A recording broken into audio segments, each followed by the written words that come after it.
Hi, I'm Richard Rogers, Executive Director for the North Carolina Retired Governmental Employees Association. Welcome to our 2020 Candidate Forum. In the atypical times we live in today, we are called to not only keep going, but to strive harder and find better ways to serve our membership, our community, and state.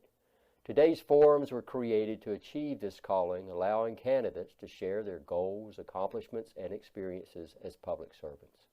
We hope you find today's candidate forum informative, helpful, and hopeful. Thank you again for joining us.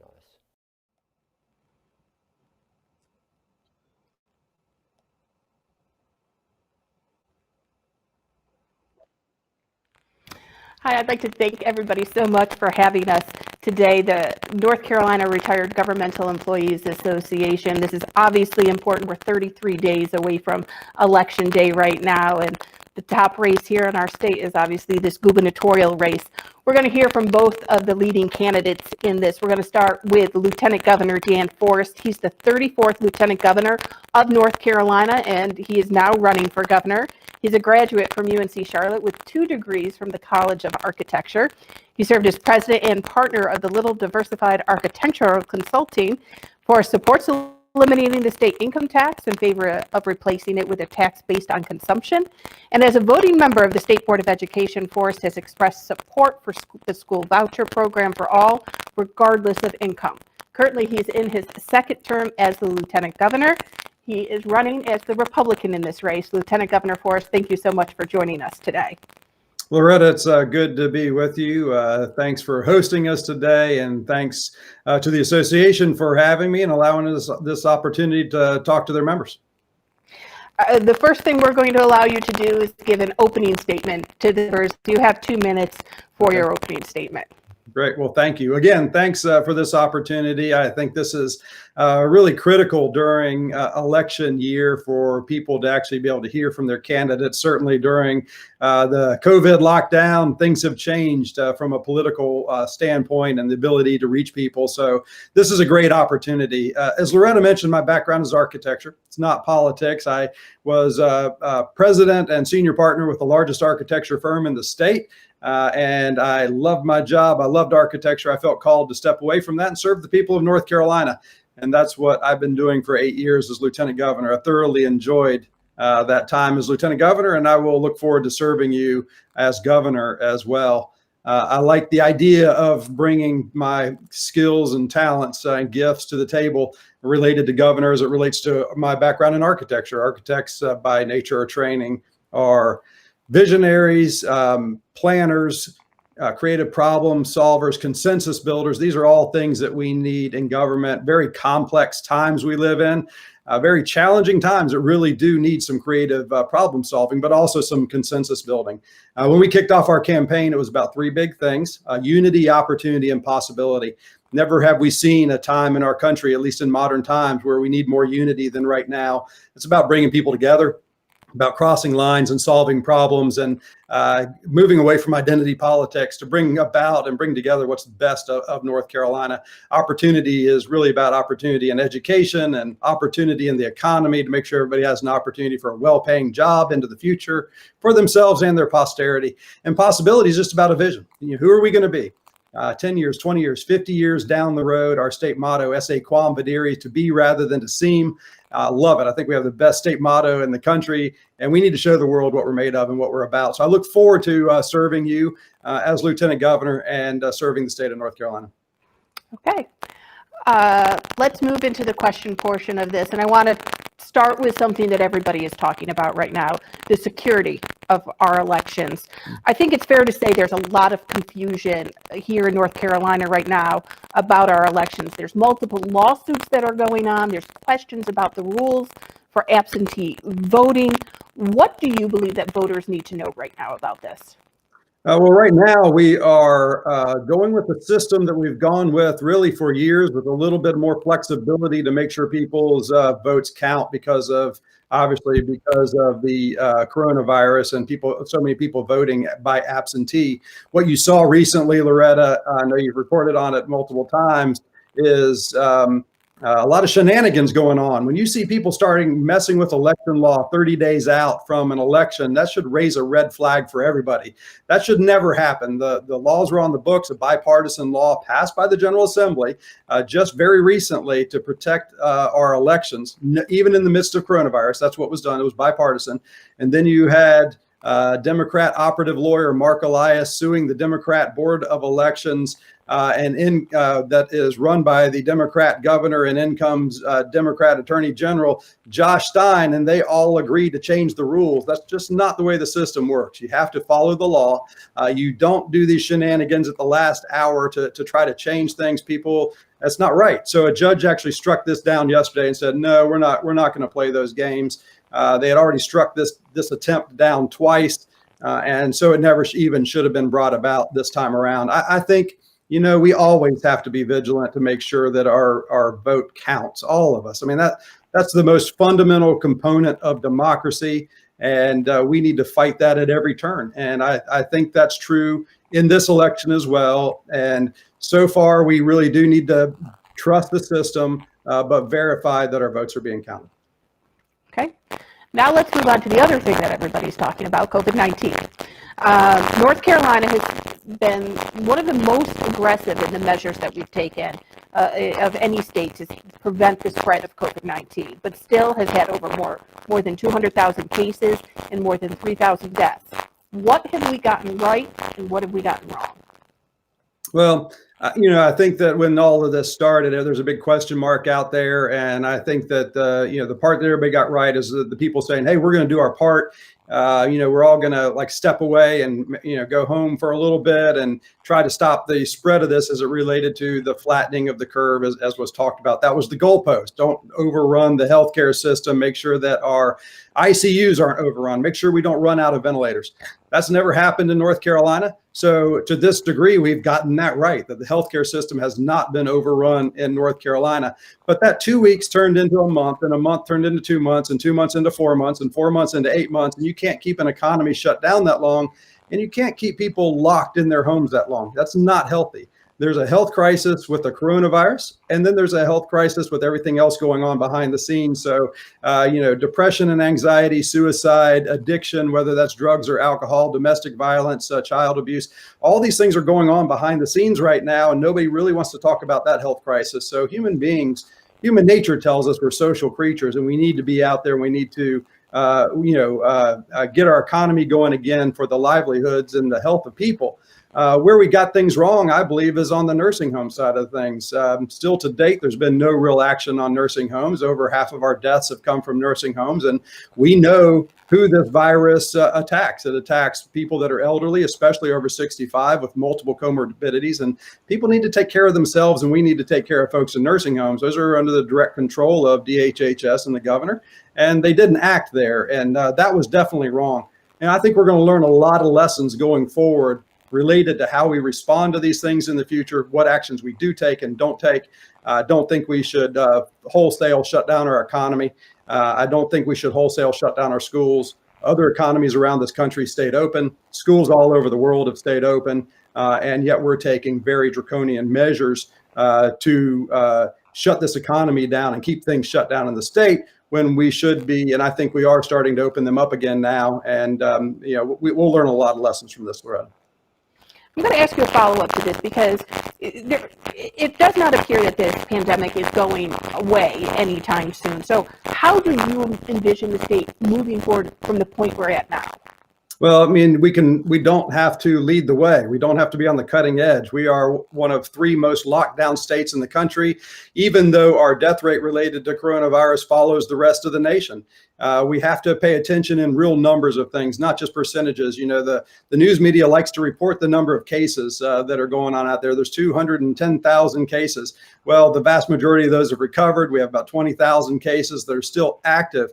Out of 10.5 million people, 20,000 is a very small number. Out of that 20,000, at least 50% probably have 0 symptoms at all. And then out of that remaining 10,000, a very small fraction have critical symptoms, and we can track that by tracking hospitalizations and ICUs. You heard just last week that Florida opened up their economy. Florida is much larger than North Carolina. They have opened their economy. They're getting kids back in schools. They're doing all those things, and they'll continue to track their progress like everybody else does. But you have to learn to live with these viruses. We've had other viruses that have swept through the world and through our country, and we learn to live with them. And we have to learn to live with this one as well. This is the first time we've ever shut the world down for a virus. And this is the first time that we've ever locked healthy people in and said we're going to quarantine healthy people.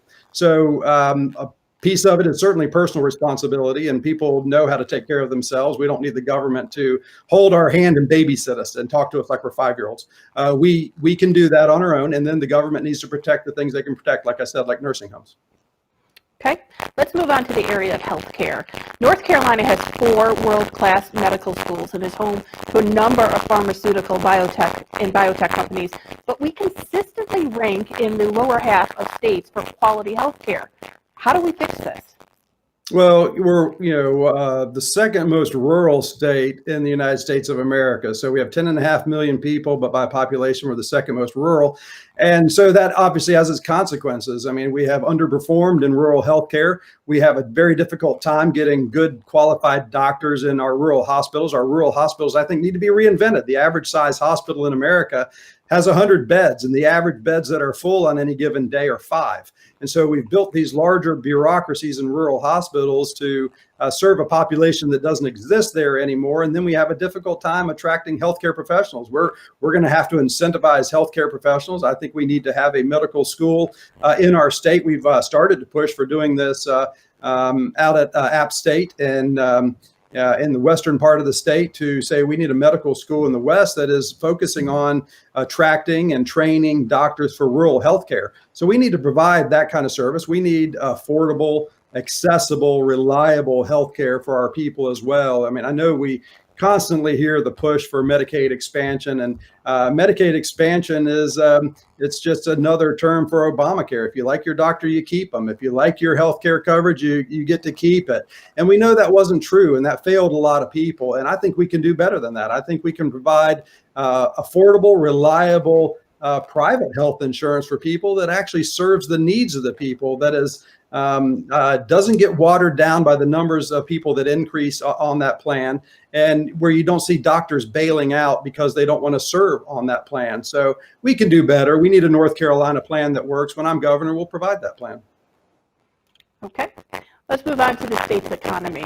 North Carolina has been flourishing economically for the past several years. In the last decade, we've moved up from the 39th best state for business to the 15th most business-friendly climate, and we've had an 18% job growth. Our state's economy has taken devastating hits from this pandemic and from the civil unrest that we've seen in the state. How do you see the road to recovery, and what efforts are you willing to commit to help bring back the state's economy? Well, up until 8 months ago, you mentioned we had one of the best economies in the world going on right here in North Carolina. Part of that was because of tax reform. A lot of people don't like to believe that, but you mentioned it, we went from 44th in the nation in business tax climate to 11th in the nation in business tax climate, 3rd in the nation in corporate business tax climate. So we've done really well. That told the world that North Carolina was open for business, and people started moving here. They started bringing their businesses here. They bring the right kinds of companies here that have well-paying jobs for our people, especially in some rural communities where we can attract manufacturing and those types of things. But there's a lot of things that we can do moving forward. I'll have some proposals that I'm rolling out soon related to the things that I want to do. I'm not prepared to do that right here on this show, but we will have some economic proposals that we're going to push moving forward. I think that you mentioned in the intro, continuing to reduce personal income tax. If you want to drive CEOs and corporations to be headquartered in North Carolina, you have to look at the personal income tax and drive it down, because those CEOs, they place their personal wealth in the states where they have the least impact. That's regardless of what you think about that philosophically, that's just the truth. And North Carolina doesn't have a lot of CEOs and corporate headquarters. But if you want to attract those kinds of jobs, those well-paying jobs for our people, then you have to consider those kinds of things. So we'll consider that as well. And then I will spend a significant amount of my time as governor out there being the head recruiter for the state of North Carolina, traveling around the world, recruiting people to this state. We live in the best state in the country, and what I still believe is the best country in the world. And so we're at a very, very high bar here. People want to come to North Carolina. We need to make sure we're attracting market-changing, market-making industries to our state that are going to set the tone for the future of North Carolina, that are going to not just attract the businesses, but they're going to attract venture capital. They're going to attract the kinds of investing mechanisms that help grow economies. So we need to do that for rural North Carolina as well as urban North Carolina and get our economy going again. Okay. Let's move on to something that will probably be of great interest to our audience here today, pension protection. Our current investment thresholds consistently do not provide gains for cost of living adjustments. Are you willing to look at reforms, adjustments, and other ways to address this? Yeah, I mean, I think that's certainly been a top priority for our treasurer, for Dale Folwell right now. I know you've talked to Dale on multiple occasions, and our pension plan was actually fully funded in this last budget that the governor vetoed. Dale Folwell's been working on this for some time, and we've actually had better performance than most plans around the country because he watches that stuff like a hawk, and I'm thankful for him. But yeah, I mean, we make promises to what some people would call unfunded liabilities. We need to make sure those liabilities are funded. When you make promises to future generations, you have to make sure that the coffers are full for those future generations to make good on those promises. So I've always been in favor of that. Cost of living adjustments, yeah, absolutely. How do people survive in this economy when things are volatile like this? So yeah, we should have mechanisms within the plan that allow for that, and you just need to continue to watch it like a hawk and have really good performance mechanisms out there. And I think Dale Folwell's done a good job of that. I'll work with him as our treasurer to make sure that happens, and I'll certainly work with the General Assembly as well. Okay. I want to move on to the area of public safety. First, I want to talk about this in two different parts. I want to talk about the protests, and then separately, I wanted to talk about the riots. So let's start with the protests we saw here in the state, where folks are concerned about social justice concerns and police brutality that we have seen documented. As a state leader, how are you planning to work to address those concerns? Well, I mean, I think one of the things that, we always need to consider and look at, and we do in America, is actually one of the great things about our country is we are always looking to reform our institutions. So if there are challenges and problems with the institutions, then we need to look for ways to address and solve those problems. We need to be able to communicate with the people very clearly about what's going on. I know you like to separate those two things, and you're doing it for the sake of conversation here. So we don't conflate the two things, protests and riots, because they shouldn't be conflated. And I think the media has done a very poor job here conflating and saying, I've seen so many headlines of peaceful protest goes bad. No, peaceful protest didn't go bad. There was a peaceful protest, and then there were people rioting. And those are very different things. And we need to communicate very clearly. I don't want to hijack the next question because I'm sure that's about riots. But the reality is we need to deal with peaceful protests. That's a foundation of America. America was founded upon the ability to protest, but then to be able to communicate with the people who have the grievances, that the things that they're protesting about, so we can sit down and have some real serious dialogue. But you can't have the same serious dialogue with people that are rioting and destroying your cities. Those people need to go to jail. They need to be punished for their actions of destroying innocent people's property. So those are two different conversations. I'm glad they're in separate questions, but it's very hard because of the way they've been addressed in this country, not to conflate them now. Let's talk about just the riot portion of this. Clearly, we've seen illegal acts committed. We've seen public safety put in jeopardy during some of these riots. What can be done better to protect businesses and residents, especially during this type of situation? That's a primary function of government. Don't tell the police to stand down. I mean, this is egregious. I think both the governor and the mayors of these large cities who have allowed people to walk through the streets and smash windows and burn buildings and loot and steal things with no consequences is a horrible thing. We can't allow that to happen in America, certainly not here in North Carolina. When I'm governor, I'll never allow the mob to destroy our cities. I will call out the National Guard. First, I won't tell the police to stand down, but I will call out the National Guard where the National Guard is needed. If these city mayors are not willing to do their job and protect their people and protect their businesses, then the National Guard will be there to do it. They're trained in this kind of thing. This is something that is a primary function of the Guard when you have to call them out. They're there, they're ready, they're equipped, they're trained, and we need to stop this destruction of our property. You walk up and down. I was in Raleigh yesterday. I was having breakfast at Big Ed's, which I know you've been to, Loretta, as well. Big Ed's, one of my favorite breakfast spots. It's all boarded up. It's open. But it's got plywood on the window, and they're going to leave it up because they don't know when the next riots are coming. Our businesses should not have to worry about when the next riots are coming to destroy our city. And these rioters telegraph things. They tell you when they're coming, and the police still aren't there to take them down. So the police shouldn't be told to stand down. They want to do their jobs. Police officers want to make sure that they're protecting the citizens. We need to allow them to do it. Okay. Let's move on to broadband. This has become an especially interesting subject as people have been working and learning from home. COVID-19 has forced most North Carolinians to rely on technology for daily activities such as shopping for essential items, healthcare, education, even speaking with high-risk family members or friends who they can't see in person. In all these ways, it's also exposed a problem that we have with broadband access in our state. How has the state made steps to improve this, but what further steps do we need to take? Well, I'll tell you what I've done, Loretta. As Lieutenant Governor, I am in charge of the Digital Technology Subcommittee at the State Board of Education, and I led the effort on the digital learning plan to get digital learning in our classrooms and to make sure that we had high-speed broadband in every classroom. I said many years ago, I said North Carolina should be the first state in the country to have high-speed broadband in every single classroom. It was a big, audacious goal at the time. I actually led that effort. We had $20 million a year from the General Assembly going to broadband in our classrooms. I went and asked them for another $12 million. They provided it. I went to the FCC under the Obama administration and worked with the FCC to get another $65 million. Now we have $100 million a year going to broadband, and we actually have high-speed broadband in every classroom in the state. There was no celebration that we actually had a celebration. No media showed up to cover it. Nobody thought it was a big deal. I thought it was a pretty big deal. And at that press conference, I actually said, I think North Carolina should be the first state in the nation to have the last mile connected.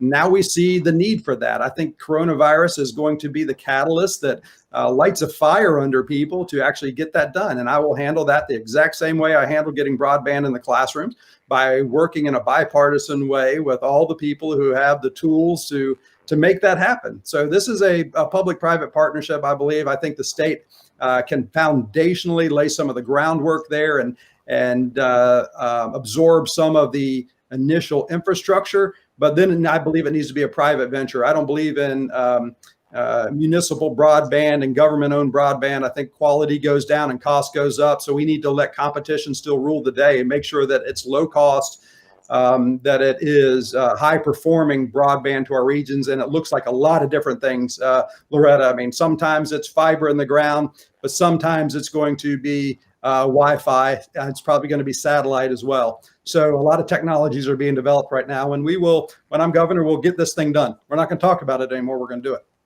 Okay.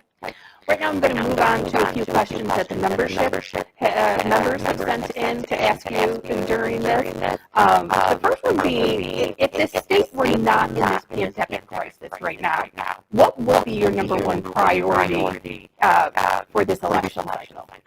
Well, I mean, once we can declare that we're not in emergency mode, it's get the economy going again. 1.5 million people unemployed in North Carolina. We need to get them back to work. We need to provide livelihoods for people. So we have to jumpstart the economy. We have to get out there and start recruiting, and we need to make sure that opportunities are provided for people. We need to really focus on workforce development, especially for our rural communities, to make sure that they have the skills needed to perform the high performance jobs that are going to be on the market, whether that's manufacturing or otherwise.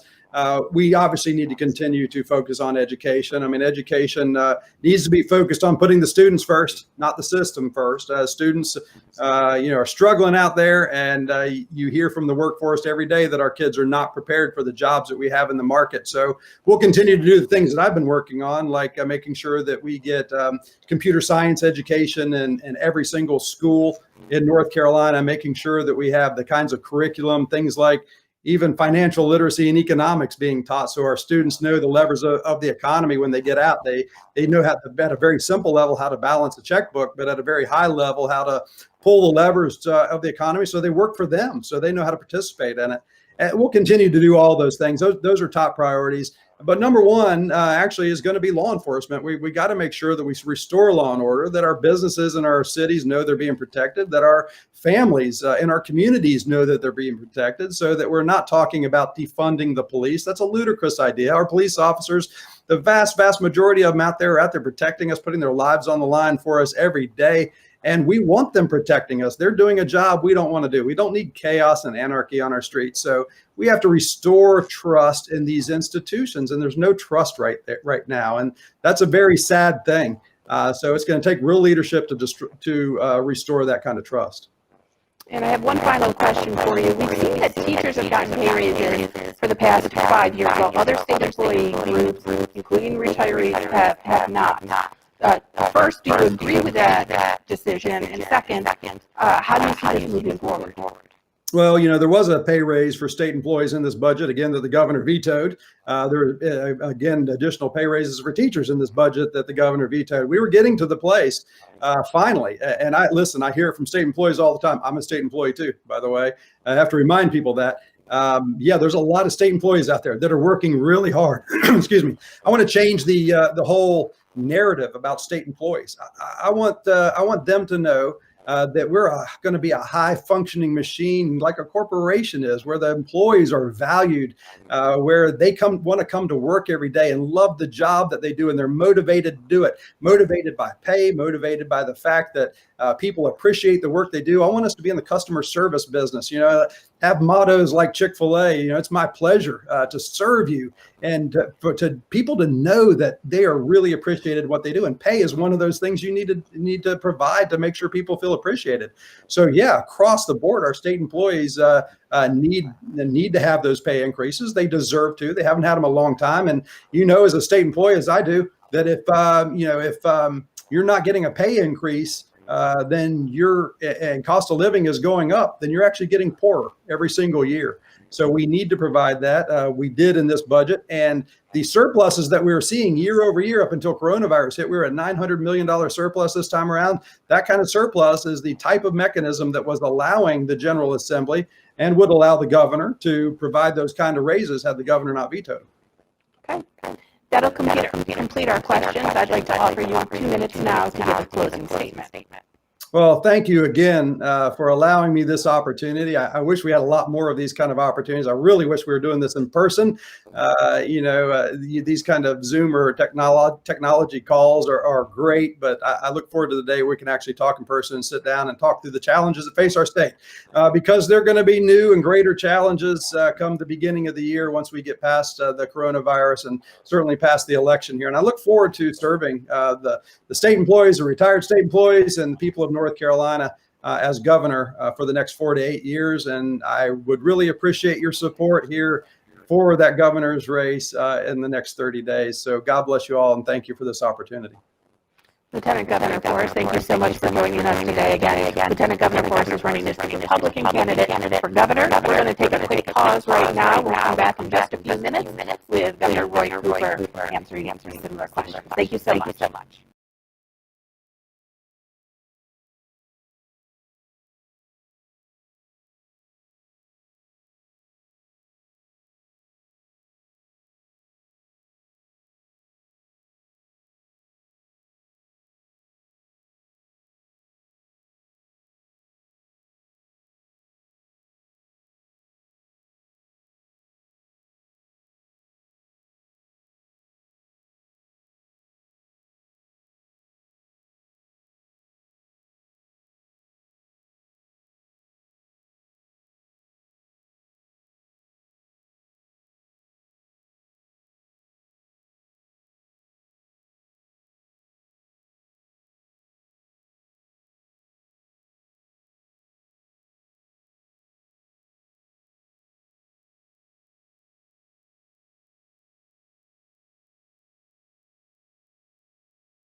Thanks so much for staying with us.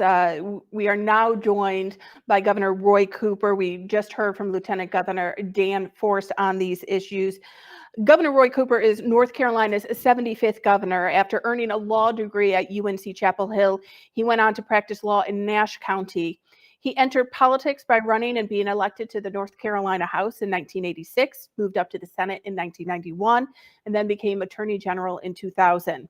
His platform includes expanding access to Medicaid, increased funding for public schools, and tasking a re-entry access plan for those transitioning from life behind bars.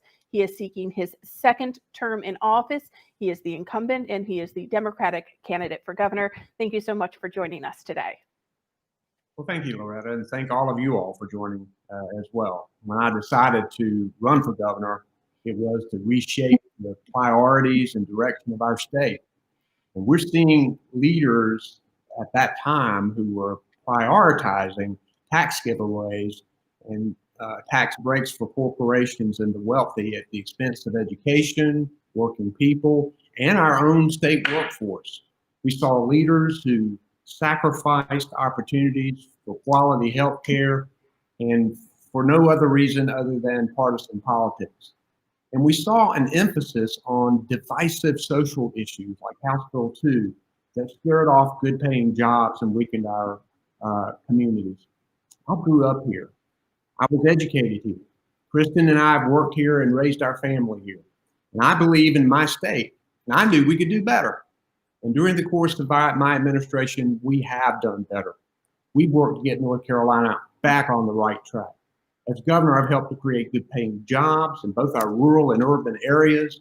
I've pushed for stronger public schools and better pay for educators, access to a quality, affordable health care, and a more prosperous North Carolina. I've worked to make it a priority for our state to listen and represent all of the people and lead by example. I'm proud to have extended paid parental leave for our state employees and pushed us more toward equal pay for equal work. And I've appointed the most talented and diverse cabinet in the history of our state. I've set ambitious goals for clean energy economy. And an important part of making sure that North Carolina is on the right track has involved active and retired state employees. I'm proud to have received the endorsement of the State Employees Association of North Carolina. This week, we're celebrating State Employees Appreciation Week to honor the contributions of our state employees have made across the years. But this year's Republican budget shortchanged state employees and retirees. And my compromise budget offer provided an additional $68 million for retiree cost of living adjustments and invested $667 million in state employee compensation. But here's the unfortunate reality.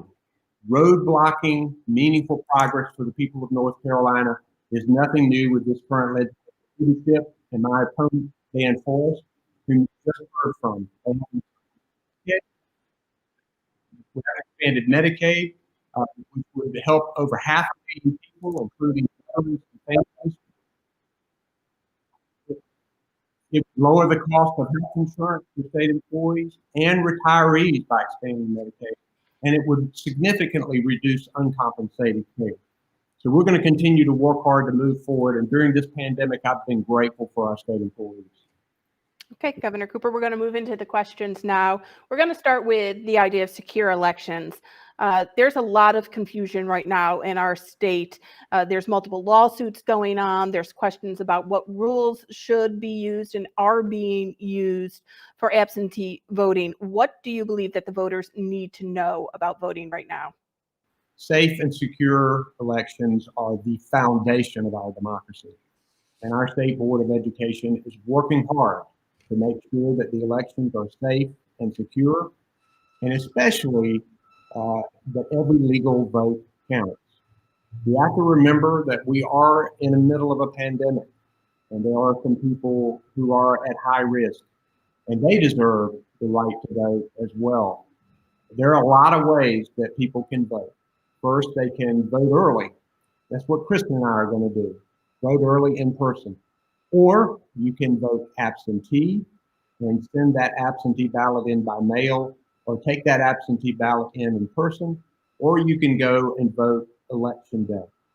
I feel confident that the votes will be counted, that the election will be secure, and that we can trust the outcome of this election because our democracy depends on it. Okay, let's move into the area of COVID-19, obviously top of pretty much everybody's mind these days. North Carolina, under your leadership, is some of the most aggressive measures of any state to prevent the spread of COVID-19, but still has more than 200,000 cases and more than 3,000 deaths. What have we gotten right? What have we gotten wrong? Hey, Loretta, I'm hearing people talking, and I don't know. I am as well. I'll repeat that question for you. I heard it. I just wanted to make sure you guys were working on that. Yeah. So, I don't think there's any question that our strong action early and the persistence of most North Carolinians has saved lives. I'll start with that. One thing I've learned from this pandemic is that if I didn't know it before, is that North Carolinians show up for each other when times are tough. I've seen so many people come together in so many inspiring ways, along with all of them doing their part to curb the spread of the virus. I've learned that you rely on science and data, and you do that first and foremost, particularly when you're in the uncharted waters of making decisions in a pandemic. I've learned that healthcare and high-speed internet access for telemedicine are more important than ever. And I've learned that real facts are more effective than political slogans and bravado. This pandemic is not over. I want everybody to know that. We have to continue to show up for each other by practicing the 3 W's that we keep talking about. And I will continue to make the tough decisions based on science and data, putting public health and safety first. No decision's easy, but science and data have to lead the way on every single decision. My opponent, Lieutenant Governor Forrest, you just heard from, says masks do not work with viruses. He is spreading misinformation. He's held countless in-person events with no masks and no social distancing, and is leading North Carolinians into harm's way. I've dealt with a lot of crises as governor, and I listen to health experts, economic experts, and quality people that I have chosen to have around me to get it right. We'll make adjustments as we need to, and we have made those adjustments, and I'm not afraid to do that. But right now, we need measured, strong leaders who can hear everybody and who will move us forward. I've done the best at doing that, I believe, and I'll continue in my second term. This pandemic does not look like it's going away anytime soon. You just announced we're moving into phase 3 in the state. We're also heading into flu season. How do you envision the state moving forward from the point that we're at now? Well, first, we have to continue to follow the science and the data.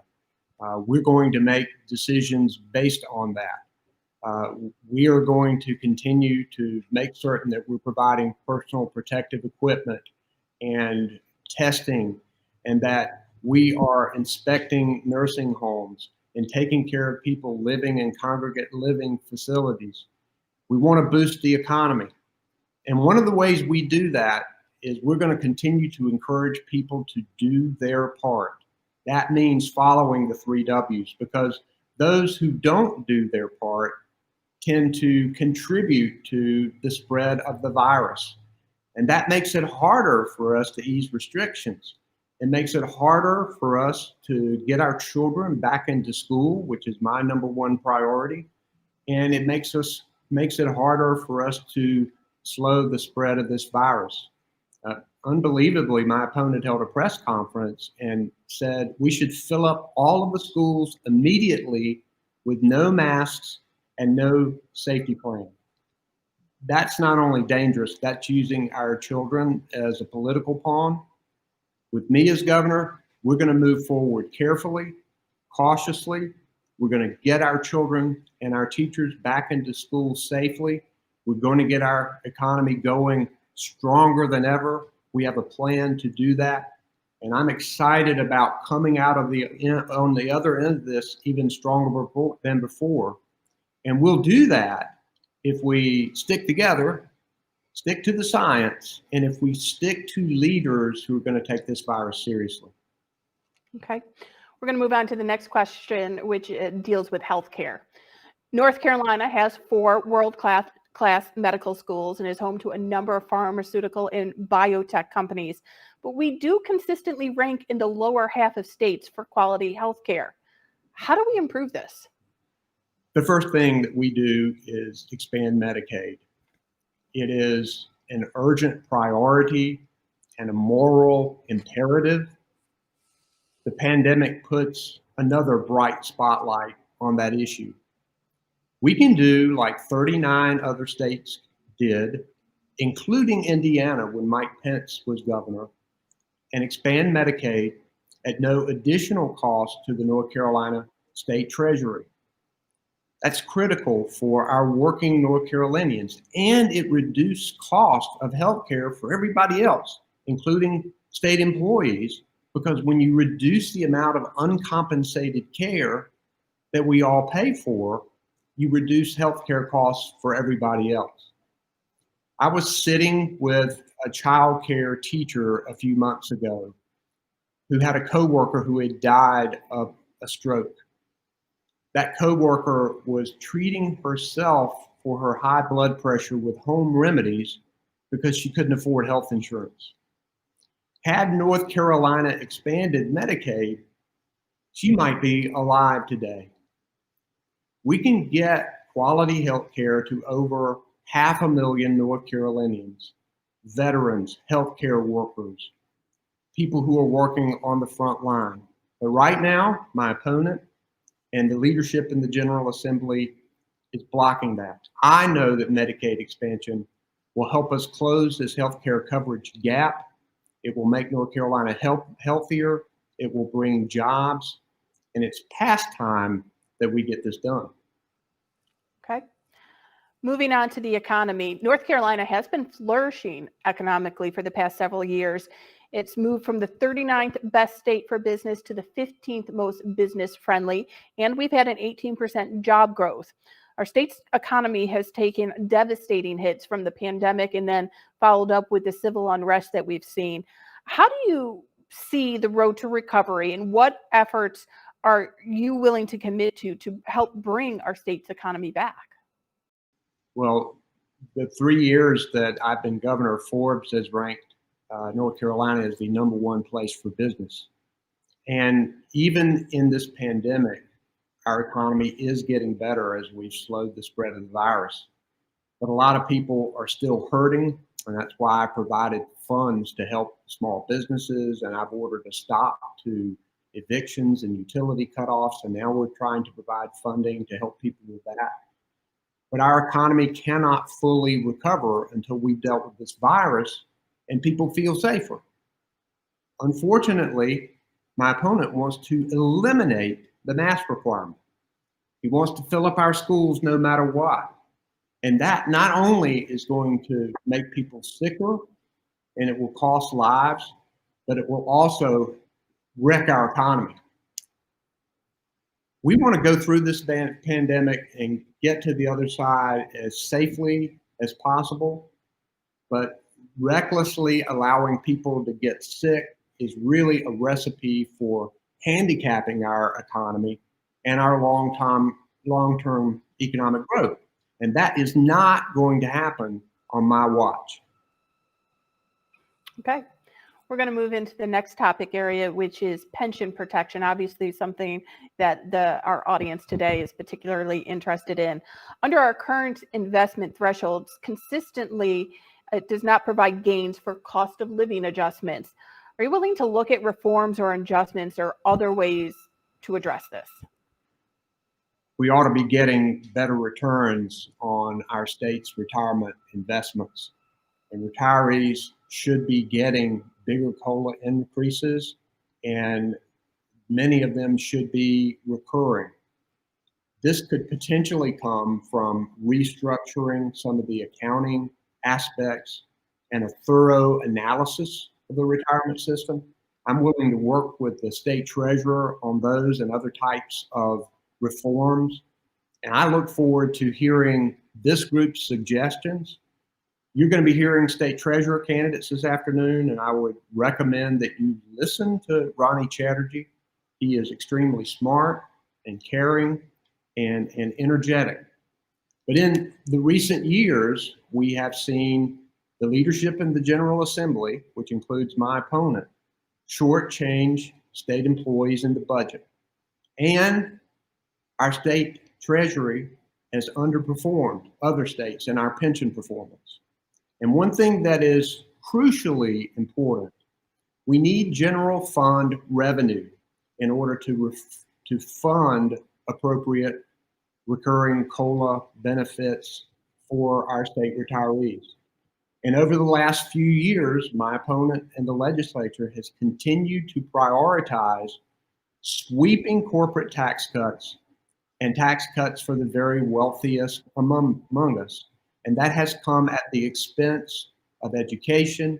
It has come at the expense of our state workforce and our retirees.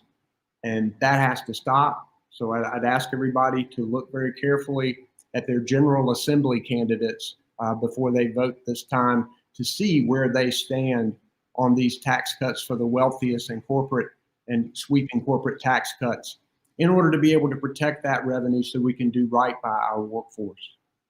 I'm going to move on to the area of public safety, and I'm going to split this into two separate areas. I want to talk about the protests that we've been seeing, and then I'm going to talk to you about the riots that we've also seen in our state. The protests that we've seen are because of concerns that have been raised about social justice issues, systemic racism, police brutality that has been documented. As a state leader, how are you working to address these concerns?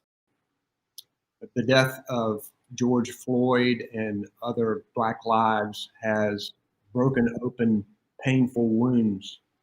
I think those scars mark generations of trauma that communities of color have suffered and often continue to suffer. Trauma that's often gone unrecognized. I believe we have to listen to people who are lifting up their voices for equality, and we have to keep pushing for justice and solutions. And that is what my two task forces on racial equity are doing right now. But let me be clear on this.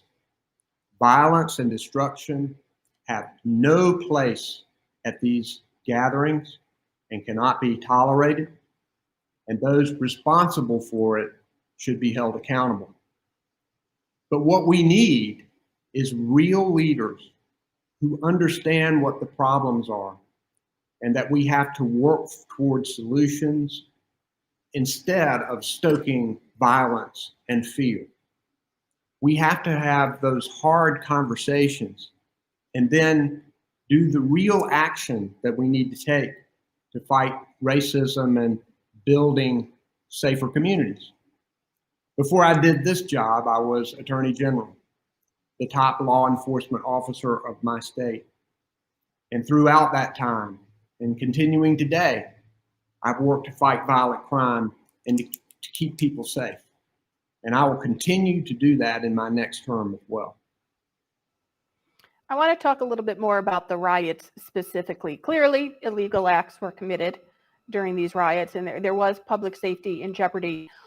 What can we do in these cases to better protect businesses and residents? Well, one, we have to be there to help businesses. Number two, we have to have better training of law enforcement on de-escalation, on bias training. We have to make sure that we invest to attract and retain the best law enforcement officers that we can. During this pandemic, I have proposed funding to help our businesses through this particular crisis. But at the same time, we've got to have leaders who understand that there are underlying problems here dealing with racism, dealing with equity that we have to tackle. And I look forward to continuing to do that as governor instead of candidates who want to take advantage of this situation to stoke fear and to stoke hatred. That's wrong. And what I want to do is to lead our state towards solutions. Access to broadband. COVID-19 has certainly forced North Carolinians to rely on care and education. Sometimes that's how they have to speak to their high-risk family and friends. In these ways, we're also exposing some of the problems that we have with broadband access in our state. How do we continue to address this problem? This pandemic is shining a light on challenges that we already face. We have been in overdrive to expand high-speed internet access to all parts of North Carolina, and now we are going even faster. That's why my budget proposed $50 million in the emergency grant fund to help make this happen. It's why we're sending hotspots out all over the state to try to get people connected and making sure that people buy devices. It's why I proposed $250 million in our school construction bond to be dedicated to high-speed internet access and making sure that the people of this state have it. Why do we need it? Number one, we know that a number of our students now are engaging in remote learning. And when that happens, they have to have high-speed internet access.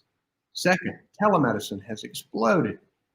I think medical providers and patients have realized that telemedicine is a great way to make sure that we have lower cost, effective healthcare, even when there's not a pandemic.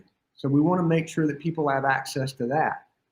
Next, people do need ways to connect with others, particularly those who are at risk, whom we know are safer at home and really shouldn't have a lot of visitors during this pandemic.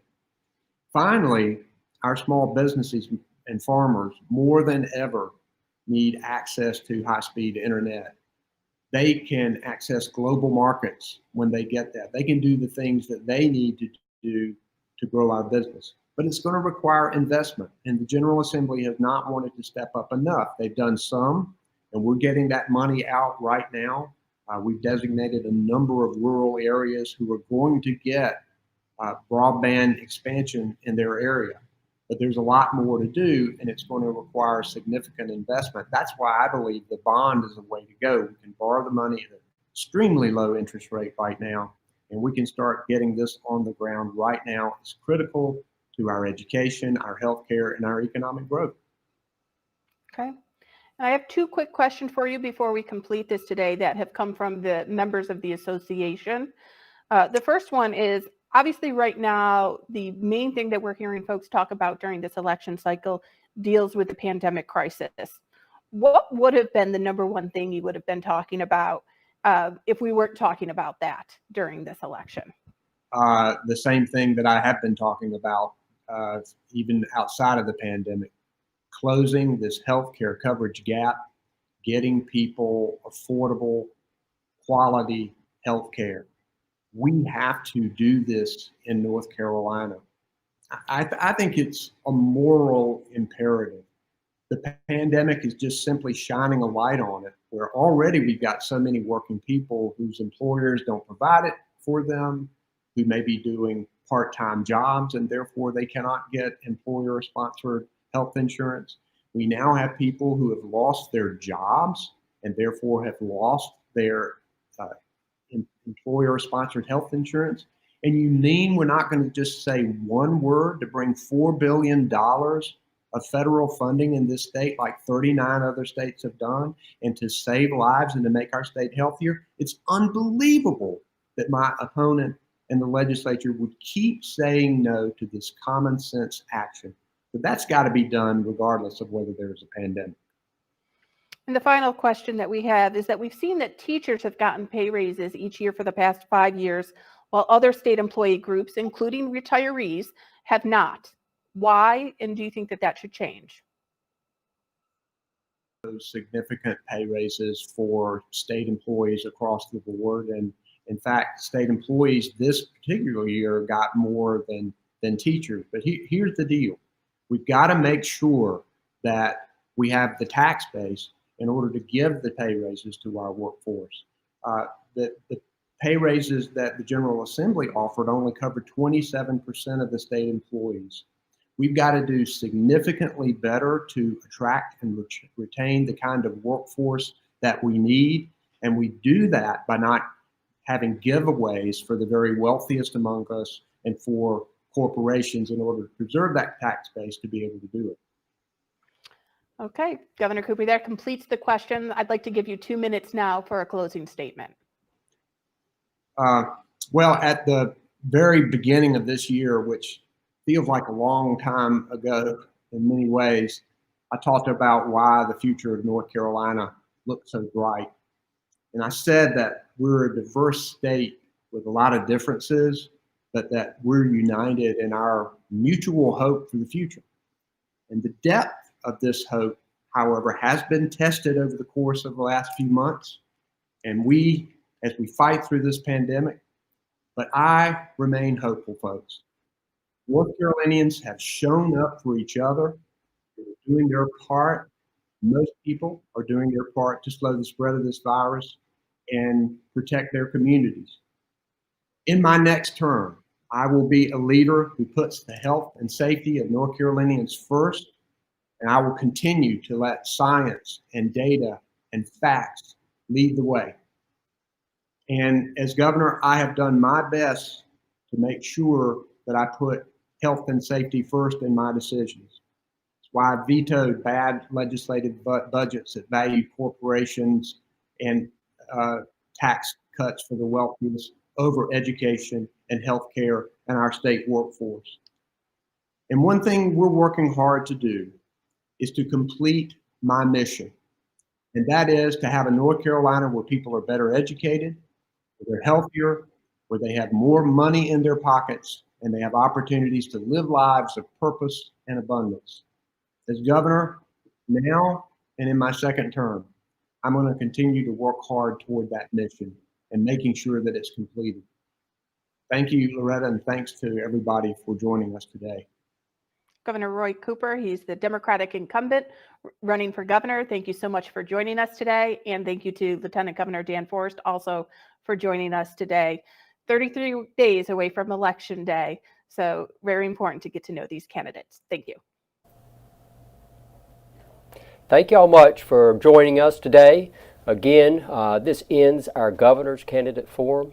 I would also like to thank Lieutenant Governor Forest as well as Governor Cooper for joining us today. We hope you'll come back and join us later this afternoon at 2 p.m. when we'll have the Treasurer's Candidate Forum for you as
Hi, I'm Richard Rogers, Executive Director for the North Carolina Retired Governmental Employees Association. Welcome to our 2020 Candidate Forum. In the atypical times we live in today, we are called to not only keep going, but to strive harder and find better ways to serve our membership, our community, and state. Today's forums were created to achieve this calling, allowing candidates to share their goals, accomplishments, and experiences as public servants. We hope you find today's candidate forum informative, helpful, and hopeful. Thank you again for joining us. Thank you so much. I'm Joe Stewart, and I'm here to moderate this discussion between the two candidates running for state treasurer. We're going to start first with the Democratic candidate for this office. We'd like you to introduce yourself, talk a little bit about your background, and then in a short 2-minute introduction, talk a little bit about your vision for how you would operate as state treasurer.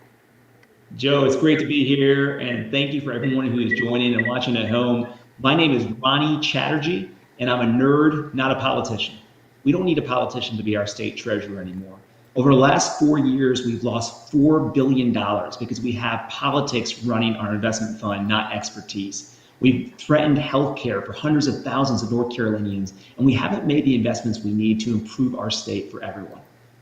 I've never run for office before. I'm not a typical candidate. What I am is an economist and a person who understands financial markets. And my vision for the North Carolina Department of State Treasurer is very different than the current man in the office. First, we need to set an investment policy and stick with it. Right now, the current treasurer has set allocation targets and is just ignoring them. There's no transparency or responsibility there. We have not, up to this point, had a permanent chief investment officer, a nonpartisan expert to actually manage the money. It's too little too late. Over the last 4 years, we haven't had the right people in the job. And after losing $4 billion, I don't think North Carolina can afford another 4 years. I spent my life as an economist, working at Duke University over the last 15 years, and then as an advisor to President Obama at the Council of Economic Advisors. I've also worked for Governor Cooper as an advisor on his NC First Transportation Commission and the Governor's Entrepreneurial Council. My work has been on the issues that the Department of State Treasurer needs to be working on each and every day, not the political side that it's gotten too tilted towards. I'm Ronnie Chatterjee, and I will bring a fresh new voice to the Department of State Treasurer, bring a very different vision to how we invest our money, how we manage our healthcare, and how we invest in infrastructure. I'm looking forward to taking your questions and comments, and you can find more about me at ronniechatterjee.com. Thank you very much. Well, as a starting point for this particular audience, a great deal of interest in how you as state treasurer would address the issue of regular cost of living adjustments for the retirees. And these are folks who have spent a career and have earned this benefit, and they'd like to know that it keeps a pace of inflation. So what would be your philosophy to make sure retirees see a regular COLA? I've talked to so many retirees across the state, and I think it's shameful that they haven't gotten a COLA, a cost of living adjustment, despite the cost of so many other goods and services increasing and other employees getting similar COLAs. The problem is the investments have been completely mismanaged. The General Assembly has set benchmarks that need to be triggered for the Department of State Treasurer to authorize a COLA. But in large part, we haven't met those benchmarks. Because of mismanagement by current Treasurer Falwell, the lack of a permanent chief investment officer, we're $4 billion in the hole. And despite what he might tell you about the performance, it hasn't been good enough to earn us a COLA. So we need to do two things. First, we need to elect someone who actually understands economics and finance, hire a permanent chief investment officer, and build a team that can get us back that $4 billion and more. It comes with setting an investment policy we can actually follow and execute on. But the second thing is, the treasurer ought to be an advocate to the General Assembly. When I talk to retirees all across the state, they act as if the treasurer's hands are tied, but they're not. The treasurer can advocate to change the structure of how COLAs are provided.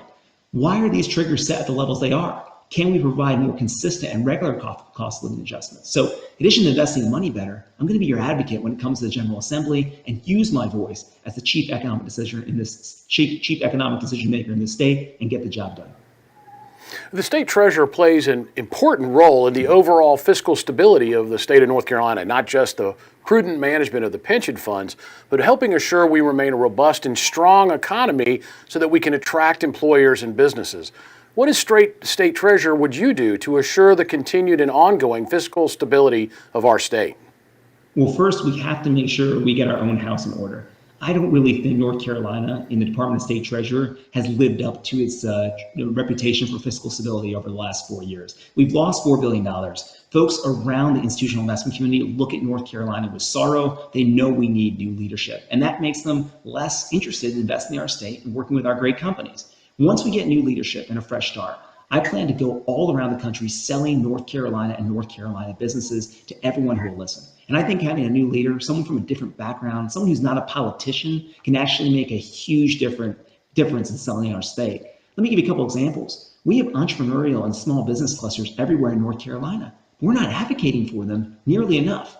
Think about all the investments that our state treasurer makes in venture capital funds that fund small businesses. Why aren't the state treasurer's departments inviting people to come to the state and meet with our small business and entrepreneurs, make more of those investments in North Carolina?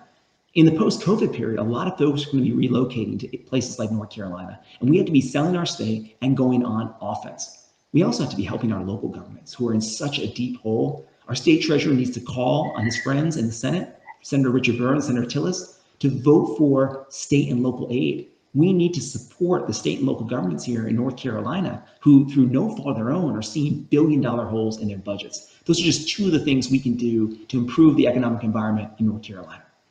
As state treasurer, you would serve as the guardian and really use that word specifically for the health care that's provided to over 900,000 people across our state.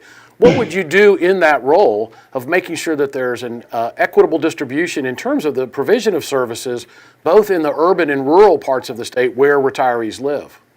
Well, thanks for asking. I mean, there's so many important roles for the treasurer, but healthcare is right there at the top of the list. First, we need a state treasurer who's very clear and transparent that he advocates for Medicaid expansion. You cannot have an argument about healthcare reform or the price of healthcare or access to healthcare in this state without having a position on Medicaid expansion. I've supported Medicaid expansion for the last 10 years. I supported it when 38 other states and the District of Columbia have already passed Medicaid expansion. I support it even though our tax dollars are already going to support other states' Medicaid expansion. As the treasurer, the chief healthcare decider in North Carolina, to speak out for Medicaid expansion and advocate to the General Assembly would be powerful. That's also going to help our rural hospitals stay open. The treasurer introduced an ill-fated clear pricing plan. The best thing about it was its name, but it was unsuccessful. Only 4 out of 126 hospitals in North Carolina signed up, and the rest of our state employees and retirees were left in a lurch, wondering whether healthcare was going to even be a network. My 2 parents are state employees. I know what it's like to be on a state health plan. I know what it's like to go and get in-network prices. And I know what it would do to a middle-class family like the one I grew up in to go to the hospital and realize I was out of network. We got to stop playing games with people's healthcare and strike a deal with our health systems across North Carolina that gets us lower prices and better healthcare outcomes. That is the best way, Joe, I think, to be a guardian of healthcare in North Carolina, working on Medicaid expansion and the state health plan. Well, as state treasurer, you play an important role in the overall economic well-being of North Carolina. As we talked before, it's hard to imagine at this point, but at some point we will have a post-COVID-19 world, and there will be things North Carolina needs to do to fully restore itself economically. As state treasurer, what would be your top 3 priorities, the role that you can play in restoring the economy of North Carolina post the pandemic? First, we have to focus on getting people back to work. The key issue here in North Carolina is the job market, and so many people have been displaced by COVID-19. While a lot of folks at the very top have already seen economic recovery, we got a higher unemployment rate in North Carolina than we've had in a long time, and we need to get folks back to work. So that's number 1. Number 2, we need to support small businesses. Joe, this is the mistake that's been made already at the federal government level with this so-called Paycheck Protection Plan, PPP. There are so many businesses that I talk to across North Carolina, small businesses that haven't gotten anything from PPP. They didn't have the connections, they didn't have the relationship with banks. There are many of them that are minority-owned businesses, and they were completely left out in the cold. As chair of the State Banking Commission as your next state treasurer, I'm going to be advocating for our small businesses and increasing access to credit and capital. The third thing we need to do is get more flexibility on the CARES Act and get more money from the federal government when it comes to state and local aid.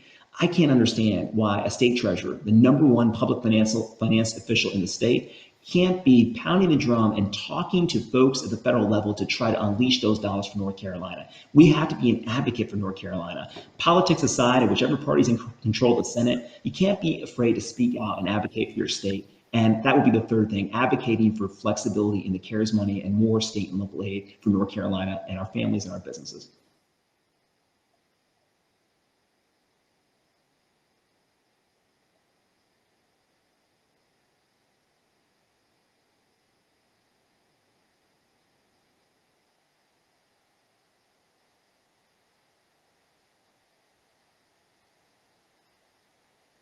Well, first of all, Joe, my first responsibility is as a fiduciary to the folks who have their money invested in the pension. It's not that something we're going to play around with.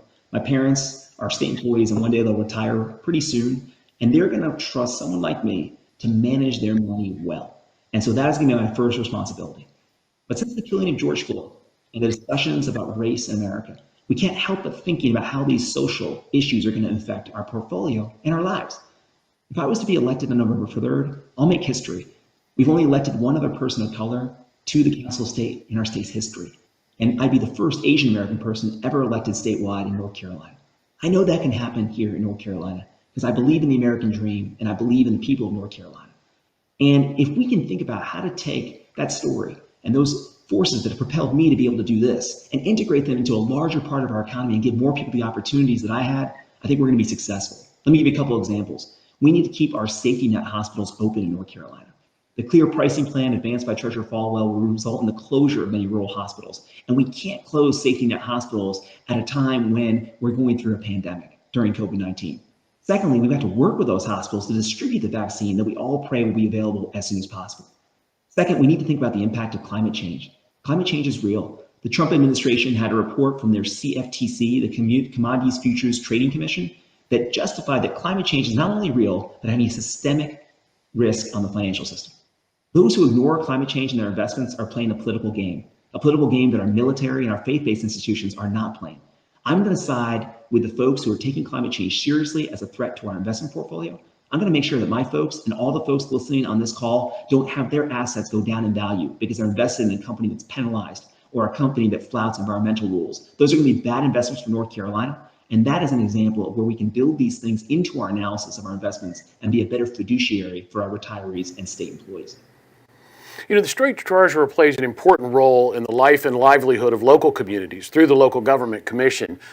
As state treasurer, what would be your philosophy for using the Local Government Commission as a way to ensure that the provision of necessary services and the essential infrastructure that citizens count on is provided by their local government, being mindful too that we face a tremendous challenge in North Carolina, that despite our growth, we're seeing a loss of population in the vast majority of rural parts of North Carolina. What would be your plan relative to local governments? It's a great and important question. I mean, the Local Government Commission allows the state treasurer to play a positive role in all of our 100 counties. During COVID-19, we've seen some of the disparities that we always knew existed grow even larger. Think about something like broadband access. How many kids are now forced to try to go to the parking lot of McDonald's to pick up a wireless signal to get their lessons for school? How can you look that child in his eye, who he doesn't have hardware, he doesn't have software, and say that they're going to be globally competitive with folks around the world? You just can't do it. So we need, through our local governments, through our state government, to invest in North Carolina again. At a time when the bond markets have better than ever in terms of attractive rates, why are so many bonds being held up in North Carolina? Why are we implementing Governor Cooper's $4 billion bond proposal to invest in school construction and broadband? As state treasurer, I'll be an advocate for that, and I'll be an ally of Governor Cooper and actually make sure those bonds get put out in a responsible fashion. Right now, I feel like we're being too slow with the issuance of bonds at a time when North Carolina could really seize those opportunities. We can't politicize these investments in our critical infrastructure. We need investments in broadband, in school construction, in water and sewer, and that's going to impact everyone in North Carolina, but specifically folks in rural areas, as you're talking about. We have not done a good enough job, Joe, connecting folks in rural areas to opportunity, and that's largely because we have not used debt as well as we could during a time when rates are very attractive. I'm going to be a treasurer who makes that happen, looking at the numbers and the bottom line, not the politics of whether I'm for or against a particular issue with my political party, but what's best for North Carolina. That's what we need to do, is we advocate both at state government levels, but also to our federal government to prioritize North Carolina. You talked a little bit about this at the start of this segment about the investment philosophy you would bring as the sole fiduciary over the state's public pension funds. Talk more specifically, what would be your philosophy of investments? What would you do to ensure the long-term financial strength of the retirement system? And then talk a little bit more about the cost of living adjustment and how you might imagine putting together a plan for the pension fund to be able to provide those regular adjustments to retirees. Thanks, Joe. It's great to be able to offer even more detail on it. So let's start by saying, going back to Harlan Boyles, we've had 3 treasurers before the current one, and we've managed it pretty well. And that's why we have a great reputation around the country with our terms of our Department of State treasurer. A lot of that trust and reputation has been eroded over the last 4 years. And the reason is we are not following our investment policy. Our investment policy, which is signed by the treasurer, states how much money you invest in different asset classes: stocks, bonds, private equity, venture capital, real estate. All I want to do is have an investment policy that we actually stick to. For unknown reasons, there hasn't been a lot of transparency around this. We're investing 32% of our money in stocks rather than 42% as specified by the policy. And we've kept about $14 billion under Treasurer Falwell's mattress, not being invested, as the stock market rose to record highs in 2017, 2019, and since March of this year. That's cost North Carolina billions of dollars, probably $4 billion, depending on the day of the week you're counting it. I want to fix that by adhering to our investment policy, hiring nonpartisan experts to be my chief investment officer in a permanent role, and investing the money in a more responsible way. If we do that, we can make up some of the losses that have occurred under Treasurer Falwell, but we're still going to have a long way to go. So I'm going to think a lot about the new opportunities presented by an economy that's going to look very different after COVID, and also think about some of the risks, things like climate change that are frankly being completely ignored by the current state treasurer, and they're impacting our portfolio. If we do that right, we will have more funds to actually get the COLAs and hit the benchmarks that we haven't hit under Treasurer Falwell's reign. I also think if I can explain to the General Assembly my investment strategy and why we need to justify more regular COLAs using evidence, not politics, we're going to have much more success than we've had in the last 4 years. We've gotten one question from one of the members of the Retired Governmental Employees Association, a specific issue of relevance within the state treasurer's office. Currently, you cannot change the beneficiaries in the retirement system, even if both parties agree. Explain a little bit about what your philosophy would be with regard to this particular policy, and would you pursue a change to allow those situations where both of the beneficiaries agree to change the terms? Would you pursue that legislatively? If both of the parties are agreeing to changes in the beneficiaries, that's a conversation we should have. But I'm afraid, Joe, when I look at the performance of our North Carolina retirement system right now, we're in a very precarious position. Our funding ratio has gone down under Treasurer Falwell. By my calculations, about 2 percentage points. It could be even more by the end of his term. We need to fix those mistakes first and make sure we're on solid financial footing. After I can implement some of these changes, we'll be in a much better position to think about some of those criteria. But I do think my first priority as a fiduciary for all the folks who are in the pension fund is to fix the mistakes and make sure we can recover part, at least, of those $4 billion that's been lost. So that's how I'd approach the problem. I first have to fix the challenges that are ahead of us before I consider making changes to the program.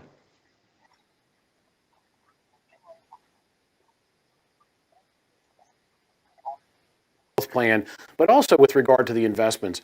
How would you characterize what your philosophy would be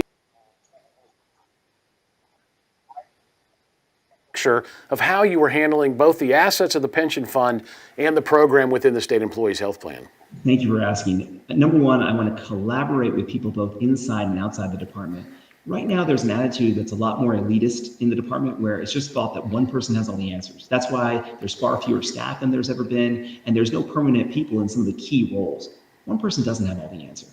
If my education has taught me anything, my work at Duke, getting a PhD, it's that I don't have all the answers. I need to bring together a fantastic team of people who are smarter and have more expertise on different issues. So the first thing will be very different the way I run the office. It's going to be much more collaborative and open. The second thing is we have to have real transparency, not politics and props that people hold up during debates. Let me tell you 2 specific things we'll do. One is you will know if I'm deviating from my investment policy. Right now, it's very difficult to get that information. You have to put a bunch of pieces together. That's what I've been able to do in this campaign. But I will continuously update this group and any other about what our policy is and any deviations to it. That hasn't happened under the current treasurer. And then to the health plan, we haven't got any financial information for the state health plan in the year 2020. Go back to their website, and the last report was in February, which was reporting on last year. What happened to all the financial information in the state health plan? Since the introduction of the clear pricing plan, we haven't been able to see those numbers. That's not transparency. We need to be transparent and produce those numbers every month if we need to, every 3 months and quarter if it's available, but certainly we can't go an entire year without figuring out what the condition of the state health plan is. That's something I'll commit to and be much more transparent. One of the retirees has asked this question. We've gone through a particularly turbulent time economically as a result of the pandemic, but we're all a little nervous about how the stock market is likely to perform over the next several years once we're past COVID-19.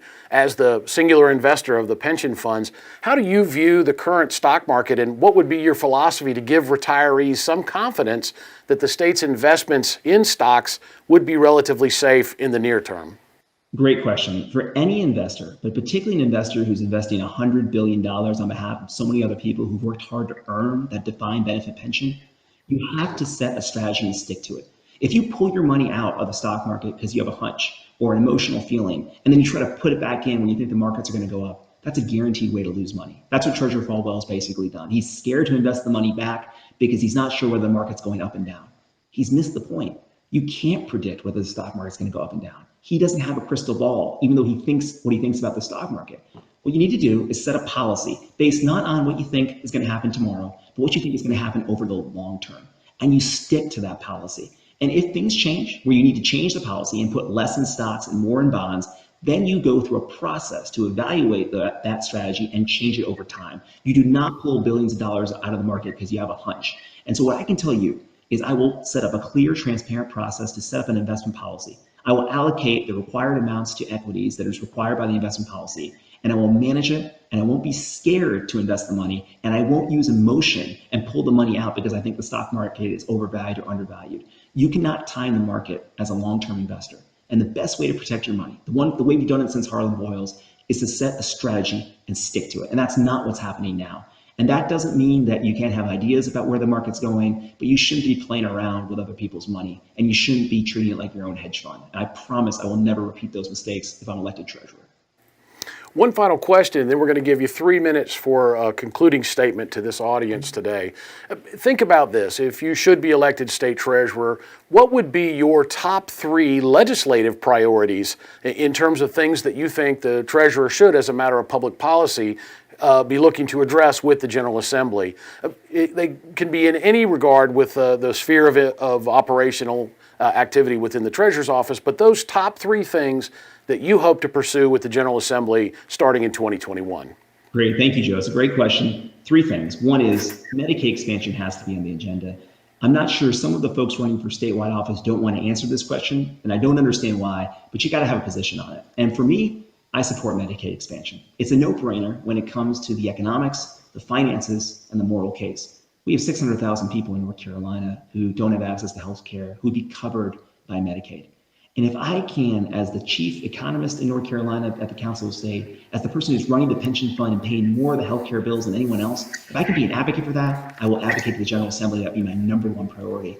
My next priority would be to restructure the system of COLAs. We talked about it earlier on, but we need an advocate there. We need someone active to be making that case with data about why we need regular cost of living increases. I've been asked a lot of things today. They're all been great questions by Joe. But the most important was the COLAs. The most important is why you haven't gotten that cost of living increase. And the answer is you don't have a good voice in the General Assembly, and we need to have that voice. We can't be afraid. The third thing is I know folks here on this call are retired and have the defined benefit pension, but there's so many people in North Carolina who don't have savings for retirement, and a lot of young folks who haven't saved for retirement. And so I'd like to create an automatic IRA, an individual retirement account for everyone in North Carolina, even if it's not provided by their employer, and encourage more people to save. Because what happens when folks don't have enough savings in retirement, the state ends up paying the bill anyway, and the taxpayers are on the hook. And so I believe we can encourage people to save more money from early on and do something innovative. We're going to be much better off and much more successful as a state. So those 3 things, the Medicaid expansion, structuring the COLAs to be much more evidence-based and regular, and finally encouraging the creation of automatic retirement accounts for everyone in North Carolina.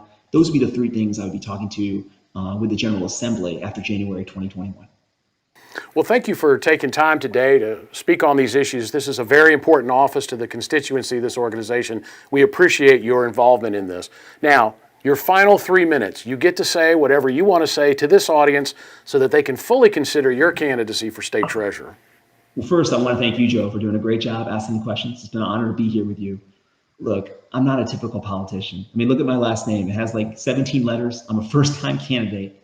I'm a college professor at Duke over the last 15 years. But I've done things in my life that give me a perspective on what this job should be. I grew up in a household with public employees being my parents, and I know how much they depended on their defined benefit pension being there and being covered by the state health plan. It's because they had those cornerstones of a life that allowed them to build a middle-class upbringing for me and my sisters. They could have never bought a home. They could have never sent us to college if they didn't have those table stakes in place. I want to expand that opportunity to every North Carolina family that I can. And that's the reason I'm running for office. People like me usually go for this office. We've never elected anyone with my background before to a statewide position. But I'm not running to use this as a stepping stone for 6 other offices or be in politics to be someone. I'm actually running to do something for North Carolina. This job is not supposed to be a high profile job where you're constantly on the front pages of the paper. In fact, if I'm on the front page of the paper, I've done something terribly wrong. We need someone who's working behind the scenes and with the numbers for the people who are retirees in the state and currently benefiting from our defined benefit pension fund and our state health plan. You've earned it. So you need more transparency and leadership from the Department of State Treasurer than you're getting. Your vote's really going to matter in this election. Our race is probably going to be decided by 20,000 votes or less. You might not be following the polls, but we're tied in the polls right now with Treasurer Falwell. That means with everything else going on in the country, we have a great chance to win this race with your help. And ultimately, it's going to be folks like the ones listening to this call that are going to decide who wins this election. So I ask you to look at the performance of the pension fund over the last 4 years, where we haven't followed our investment policy. We don't have a permanent chief investment officer to manage the money in an expert way, and we've lost $4 billion. And ask yourself, can we do better? I want you to look at the state health plan, which has been in the news because employee healthcare and retiree healthcare is being used as a game of chicken with our state health systems during the middle of a pandemic. And I want you to ask yourself, can we do better? I want you to look at the investments we can make in North Carolina, in infrastructure, in financial services to build a more equitable and just North Carolina for everybody. And I want to ask you to ask the question of yourself, can we do better? I want to go to work for North Carolina. And I believe the answer to that question is a resounding, yes, we can. We can do better. We will do better. And with your support, I'll be your next state treasurer. Thank you for considering my candidacy and giving me the chance to speak to this group. Thank you, sir. We'll now take a 5-minute break, and then we'll start the second segment of today's presentation of the state treasurer's candidates with the Republican candidate, Dale Folwell.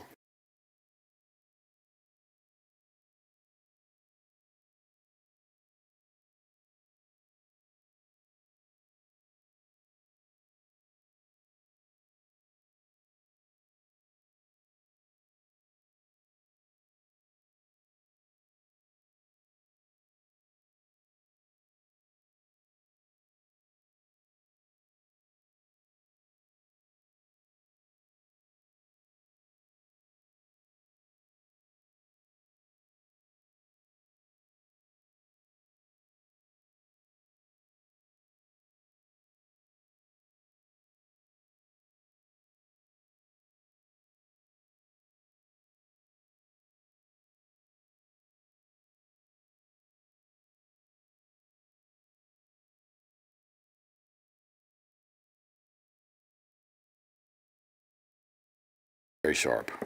Now you do. Okay. See, I hate this because it's gotta get back and forth. I got to come back to your Zoom meeting. Okay. So I got to go find that invitation. And I hope it don't freeze it again.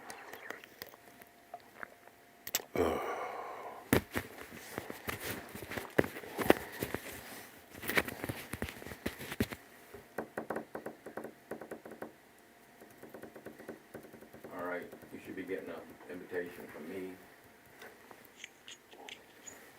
Or,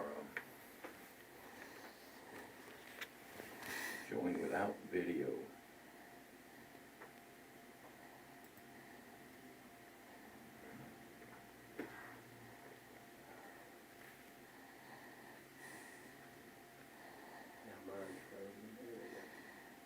That's why I hate Zoom.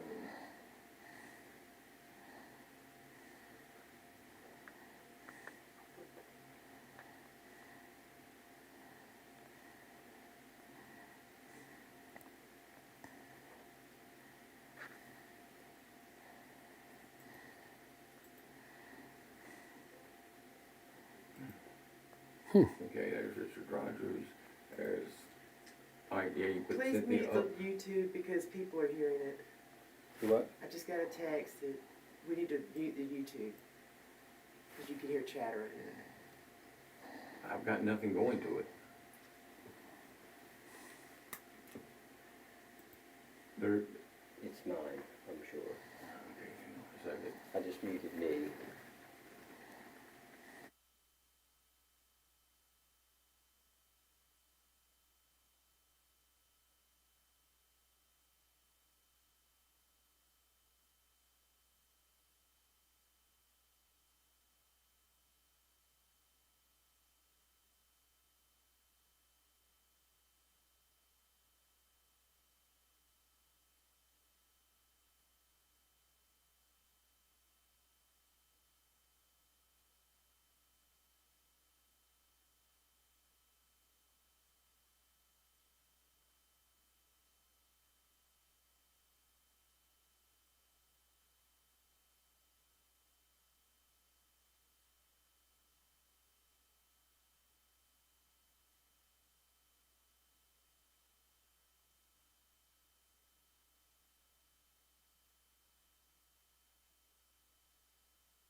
Test 1, 2, 3, 4, 5. I got his. Now, if he can talk, if I can see if he's got any.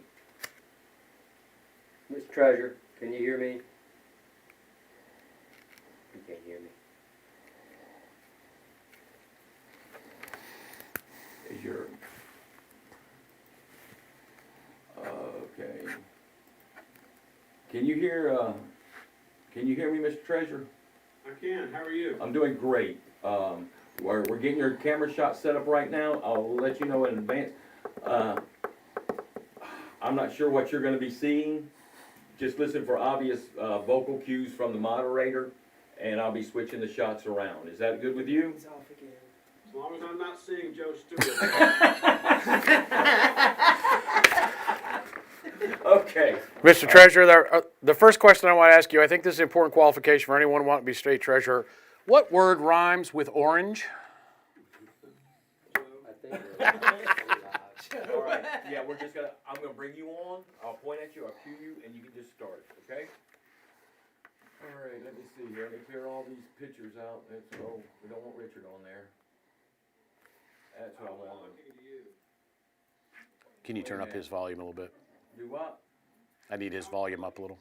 Now see again, here's my issue. It has, the Zoom is freezing your video again. It's okay if they can't see me. All Doesn't right. matter. Well, Disembodied voice. I talk. Say something so I can check your. Test 1, 2, 3, I 4, got 5. good vocal, okay? So I'm gonna bring your picture on. There's nothing I can do about that over there, look, girl. There's nothing I can do about it. The Zoom freezes this picture because it's capturing my screen. I'm not worried about it. Okay. I just want everybody to know it ain't my doing. All right, here you go. You are hot.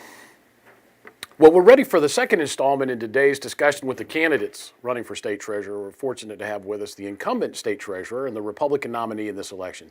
Sir, introduce yourself to this audience and then take about 2 minutes for your opening comment. Thank you, Joe. And between your knowledge and my props and Richard Rogers' stopwatch, this is going to be a real challenge. So it's really great to be with you today. you know, being the keeper of the public purse is really ultimately about being in the check delivery business. And over the next few minutes, we're going to describe to you what a fantastic job that we've done over the last 4 years in getting checks to those that teach, protect, or have otherwise served. Ultimately, this office is not about theories or dangerous schemes. It's about competence. It's about judgment. It's about simplicity, honesty, and upwardness. Our main goal as keepers of the public purse is to protect this defined benefit pension plan, not only for this generation of public service workers, but the next generation of public service workers. I appreciate you, Joe, and RGEA doing this forum, and especially appreciate everything that Richard and Jessica do while your Zoomers are doing what they do in their daily lives as retirees. I can tell you that every time that we have a stakeholder meeting, your organization is there. Every time that we have a meeting regarding the teasers, the elders, or the state health plan, your members are there. Anytime we're talking about reforms that reduce complexity and build value and save money for your retirees, your organization is there. So I just want to thank you for having me, and look forward to delving right into your questions. Thank you, Mr. Treasurer. Well, one of the first things, of course, this audience is interested in is the issue of cost of living adjustments, the regular capacity of the pension plan to provide for retirees something to account for the cost of inflation. They're also interested, of course, in anything that might be done to forestall further reduction in the pension's ultimate value for them as individual retirees. Start with talking a little bit about your philosophy on the cost of living adjustment issue and how you would make sure that the pension fund remains a solid bedrock for the paying of these pension obligations. Well, let's go to the second part first, and then I'll address the first part. As I've said over the last 4 years, as long as I'm the state treasurer of North Carolina, I'm going to preserve, strengthen, but also figure out a way how to sustain this pension plan for the next generation of public service workers. It's going to be hard to show up to your Zoomers, but this is the amount of people who are going to be receiving pension checks, both in the past and in the future. What that graph shows your viewers is simply this. For the first time in state history, this occurred about 3 years ago, or 4 years ago. For the first time in our state's history, the number of people paying into this pension system are less than those that aren't. Every word in that sentence matters. The number of people paying into the pension system are less than those that aren't. Does that mean that everyone who's not paying in is actually getting a pension? No, because as your Zoomers know, there's a great there's tens of thousands of people who are vested, not yet drawing. But this is the first time in North Carolina in the history of this pension plan where less people are paying in to the plan than are not. So what we have to do is we have to focus on taking advantage of our largeness and figuring out how we're going to sustain this for the next generation of public service workers. So there's 3 types of money that go into funding this pension plan. The contribution by the employer, the contribution by the employee, which is 6%, has not been changed in about 50 years. And I would never advocate for that going up on active employees. But then on top of that, there are the investment gains. For your viewers, it's interesting to know that the percentage contribution of a person's income this year going in there on the teaser system is 15% of payroll. And on the elder system is about 10% of payroll. So let's go right to the question of COLAs, because this is an example of, I'm not in the business of yes and no. I'm in the business of KNOW. And no sound just alike. But KNOW means this. For the last 22 years, this third way that this pension plan increases, the plan has not earned its assumed rate of return on average for 22 years. That is not a political statement. It's a mathematical statement. When Treasurer Bowles left the Treasurer's office, this plan had every dollar that it needed, plus a dime on top of that dollar. And as soon as Treasurer Moore became the treasurer, our country was attacked on 9/11. The stock market was closed. The stock market went down. The pension plan lost tens of billions of dollars, which had nothing to do with Treasurer Moore. And then Treasurer Moore, for 8 years, worked to get the fundedness of the pension plan back up. And right as he was leaving office, he was hit with the great financial crisis. Stocks went down 30 and 40%. The pension plan lost tens of billions of dollars again. So when I say the plan has not earned its assumed rate of return on average for 22 years, it's not a political statement, it's a mathematical statement. I'm very pleased to report very quickly, Joe, that this plan was just designated by Moody's as being #1 in the country in terms of its ability to stay funded during an economic downturn, which we definitely have had. But #2, to report to you that the plan itself is valued at over $108 billion for the first time in our state's history. That is billions above where it was on St. Patrick's Day of this year after paying out over $2.5 billion in benefits. So I am committed to the defined benefit pension plan, and I'm also committed to looking at ways as far as the cost of living adjustment so that we can apply and comply with the statute of North Carolina, which does not allow a cost of living adjustment as long as there's no statutory investment gains inside the portfolio. A desirable place for businesses to come and start or grow a business, as well as what attracts people from other states wanting to move to North Carolina, is the state's relative fiscal stability. The state treasurer plays an important role in maintaining that stability and promoting a strong economy for North Carolina. What would you say you would do over the next 4 years, should you be reelected, to help provide for that continued economic robustness here in North Carolina? Well, this is, it's sort of biblical. So I'm going to answer your question in terms of yesterday, today, and tomorrow. Yesterday, today, and tomorrow, one of the major responsibilities of North Carolina is to maintain the AAA bond rating. Now, there are differences of opinion among your organization and your members on a variety of topics, but I can almost certify to you that every person on this Zoom today understands and agrees that any time that you can borrow money at the lowest possible interest rates, that is a great thing for public education, public safety, public roads, and public works. Moody's, Standard & Poor's, and Fitch's just gave us last Friday, reaffirmed our AAA bond ratings, which is sending a signal, not just the rest of the United States, but to the international community, that North Carolina is one of the most stable and secure places to live and do business as far as its balance sheet. Now, many of you know that I've had my own battle with COVID-19 during the end of March, which resulted in an intensive care stay.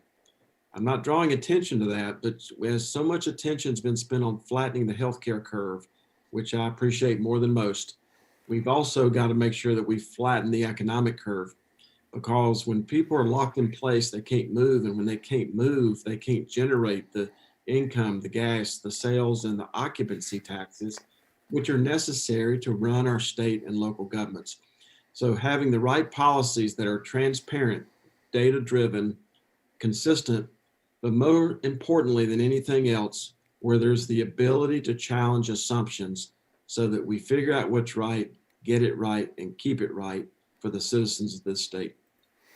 Well, as you know, the treasurer is responsible for managing the healthcare system that provides quality care for 900,000 employees and retirees of state government. What will you do going forward to ensure there's equitable quality for all of these retirees and employees in both urban and rural parts of our state? Well, this is going to be a little bit like a country music song, Joe. I'm going to maybe burn you down and build you up and hopefully keep building you up toward the end. We are going and have been are going to take advantage of our largeness. The blood that's running through me today is Quaker. I grew up in a Baptist church, but I attend the Methodist church that my wife's been a member of all her life. So those of you on the call who are Methodists know that every year they pick a word, and the word 3 years ago was context. So let me sort of put all this, what your question was, in context. None of your viewers consume healthcare, it consumes them. It's the only thing in their life. Unlike Senior Citizen Day for me today at Harris Teeter or yesterday at Food Line, it's the only thing in their life they don't know the value and the price of, even after they've consumed it. So what the state health plan is doing, and we're doing it in a very magnificent way as far as pharmaceuticals, what we're doing is trying to take advantage of our largeness. Let me put the buying power of this state health plan in context. You've all heard of these three companies: Warren Buffett's Berkshire Hathaway, Jamie Dimon's JP Morgan, and Jeff Bezos' Amazon. If you add up the number of employees that work for those three companies in the United States, that's equal to you. That's how much buying power this state health plan has. That's why we were able to announce an unbelievable contract when we put our Medicare Advantage out to bid, which those of you who've worked in government understand that's required every few years. We put this Medicare Advantage contract out for bid, and it came back with 0 premium to the retiree, $4 premium for the dependent, and no cost to the state. That one contract is going to save the plan over $1 billion over 5 years, and we're taking those savings and putting it toward the Retiree Healthcare Trust, which is going to be there to pay for the unfunded liabilities of healthcare because of promises to folks like you on this call to be eligible for lifetime healthcare. But unlike the pension plan, it was never funded. As you'd mentioned before, the COVID-19 epidemic has had incredible impact on many people individually on a health basis, but it's also had a tremendous impact on the state's economy. Now, we will have a post-pandemic period at some point, but what as state treasurer will you do to help ensure that that recovery economically will be as robust as possible here in North Carolina? Well, it goes back to the earlier answer, and that is that we have to be able to challenge assumptions. 3 weeks before I was hospitalized with COVID, all you heard about is we don't have enough ventilators. 4 weeks after I got out of ICU, what you heard is we have too many ventilators. This was March. 8 weeks after that, we're exporting ventilators. Now we're finding that COVID could be as much vascular as it was respiratory. Maybe we shouldn't have been ventilating any people to start with, possibly. My point is that we have to be willing to challenge assumptions, and I hope I don't lose anybody's vote by using this word, but people don't give a damn what political party you're a member of. There are people in this state who are facing the highest levels of job, food, health, and now educational insecurity, the likes of which they've never seen in their lifetimes. So what we've got to do with COVID is we've got to get policies that take advantage of this financial strength that we have to make sure that we are transparent with these policies. They're driven by data. They're consistent. Why is this business allowed to open? This business isn't. But also that we can challenge assumptions. Because my fear, Joe, is simple. I think that this not flattening this economic curve could widen and even create an economic inequality, the likes of which we've never seen in our lifetimes. And the best way for me to describe that is that there are two cities in southern North Carolina. One's called Charlotte and one's called Charlotte.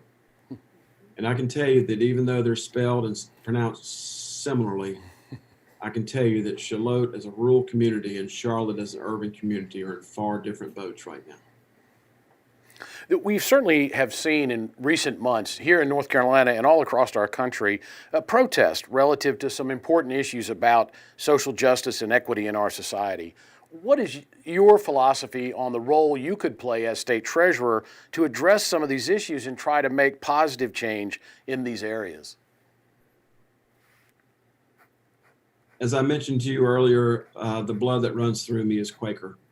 The Falwells settled well over 100 years ago in the southern part of High Point in the Allen J community. And I think that any observer of history understands the Quaker religion and its view on these types of subjects. I can also tell you that a lot of these protests started because of the actions of a police officer. And I'll also say this: there's nothing a good police officer hates worse than a bad one. There's nothing a good teacher hates worse than a bad one. And the fact is, because these individual horrendous acts that result in the death of citizens has put us in a situation where all of these folks are being challenged and all these institutions are being challenged. So what I've done and what I will do and what I do as the keeper of the public person, the state treasurer, one is to make sure I stay on my mat. This is a little like yoga. Staying on your mat and breathing are two really important parts of yoga. Staying on my mat, and as it relates to my chair of the State Banking Commission, which regulates all the state chartered savings and loans and banks in North Carolina, including, by the way, BB&T, Truist, First Citizens. Those are two huge banks. Or is my responsibilities as chair of the State and Local Government Commission, which regulates the issuance of debt by over 1,300 entities. All of these issues about any type of injustice of any way, shape, or form are very important to me. And these injustices can occur with race. They can occur with rural versus urban. They can, there's all kinds of biases that are out there. And as I said earlier, at the Treasurer's Office, we focus on integrity, ability, and passion, and using the spices of the Quaker religion, which are to be fair and just. You know, people, Joe, don't call the Treasurer's Office to book a cruise. They call the Treasurer's Office because they've had a life-changing event. Some good, most good, and some bad. I'm wearing the badge today in honor of Deputy Ryan Hendricks, who was just murdered in the line of duty in Henderson County with 2 small children and a fiance. You know, most people call the Treasurer's Office because of a blessing.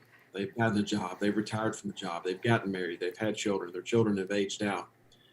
But as I've just said, some people call the Treasurer's Office with things that aren't blessings, but we have to be in the check delivery business, and whether it's the custodian or the chief of police, we treat everyone fairly and justly, and that's where it starts with us. Well, you mentioned 2 cities, Charlotte and Charlotte, both very different as you referred, but both citizens of those cities expect the same services and the provision of infrastructure to provide for those functions that people expect from their local governments. As you referenced, the Local Government Commission is part of the Department of State Treasurer, but how, as State Treasurer, will you ensure that communities all across North Carolina, large and small, urban and rural, will be able to provide those services and have the infrastructure that citizens need? Well, the first way is, and it's not been successful up to this point, is when Congress passed the CARES Act, which was the $4 trillion piece of legislation, $3 trillion, but they don't count trillions up there anymore. But we got $4 billion of that. It had strings attached and said the money had to be used for COVID-related activities. I mean, what in the world is not COVID-related these days? Starting with the fact that we're meeting by this medium. This is a very important thing because we have many parts of North Carolina. I'm very concerned about rural North Carolina. Let me give you an example. Terrell County. I was the drive-through commencement speaker this year in Terrell County. 38 graduates. The number of people in that county, Joe, is equal to the student faculty population at Myers Park High School. The entire population of that county that you would drive through to get to the Outer Banks is equal to a high school. What I haven't told you, Joe, is that half of the property in Terrell County is not taxable. It doesn't generate taxes. And also what I haven't told you, between St. Patrick's Day and July 4th of this year, Terrell County's sales tax revenue declined 25%. So when your population is the size of a high school, half your property is not taxable, and you've suffered a 26% decline in sales tax revenue, you've got a problem. And this is happening in many parts of rural North Carolina. So what I've done is tried to get Congress to loosen the purse strings so that this money that they sent down to North Carolina could be used to backfill the budget shortfalls of areas like Terrell County. The last thing I'll add to that issue is that just in Barron's 2 weeks ago, the article came out called The $1 Trillion Hole. This outlines the pressure that cities and counties are facing across the United States. And as chair of the Local Government Commission, we work with the County Commissioner Association, the League of Municipalities, the School of Government, and the entities themselves to make sure they don't get too far out over their skis. You know, a lot of your viewers may have never heard of the Local Government Commission, so let me just tell you briefly. It was formed after the Depression, after the declaration of bankruptcy by the city of Asheville. And we almost had one of those earlier this year with the Water and Sewer District in Terrell County. So this is something I rest pretty well because I work 17 hours a day. But this question is something that keeps me up at night, and it should. Next question, you talked in general terms about your investment philosophy as the sole fiduciary for the Public Pension Fund. Spend a couple of minutes talking about specifically what your investment philosophy is relative to the pension fund, and keep in mind that this audience is very interested in hearing you talk about how regular cost of living adjustments can be provided for. Well, the cost of living adjustments can be provided for when the pension plan, either the Elgers or the Teasers, has what has been in the statute before I was the treasurer, something called statutory investment gains. And unfortunately, the treasurer's office, has always sort of recommended cost of living adjustments, even though they knew every time they did it, mostly there was no statutory investment gains to pay out the benefit. So, you know, we're not in this business of just telling you something you want to hear and then sloughing it off on the General Assembly or the Elgers Board for them to figure it out. So what we're trying to do is we're trying to take advantage of our largeness and make sure this pension plan is performing as well as it should. I will tell you that since I've been the treasurer, the Federal Reserve came out with a report just 2 years ago and really admonished and warned large pension plans like ours not to swing for the fences. When this stock market went down 36% between St. Patrick's Day and July 4th of this year, our pension plan wasn't down nearly that much. So it's an important factor not only to focus on how to make money, but we're in an economic environment where I think it's very comforting to your Zoomers to know that we also have a framework for not losing money, because it's not just about the return on your investment. It's about the risk you're taking and the funder's ability to keep funding it at these levels. And those funders are the General Assembly and local governments. A couple of specific questions from the members of the association. One, right now you cannot change beneficiaries even when both parties agree. Would you be willing to recommend the law be changed to allow state retirees to change the beneficiaries when both parties are in agreement? The last thing your members need is for an elected official to give them an answer on a very important question like that where I'm not absolutely sure of what the answer should be. I think I'm aware of exactly what you're talking about, but I think that on the surface, based on how you've presented it, Joe, it doesn't seem like an issue. I don't know if there's any issues with Internal Revenue Service or with the actuarial firms, but I promise you by close of business on Friday, we will get this person who asked this question a direct answer, and you can broadcast and share that with every member.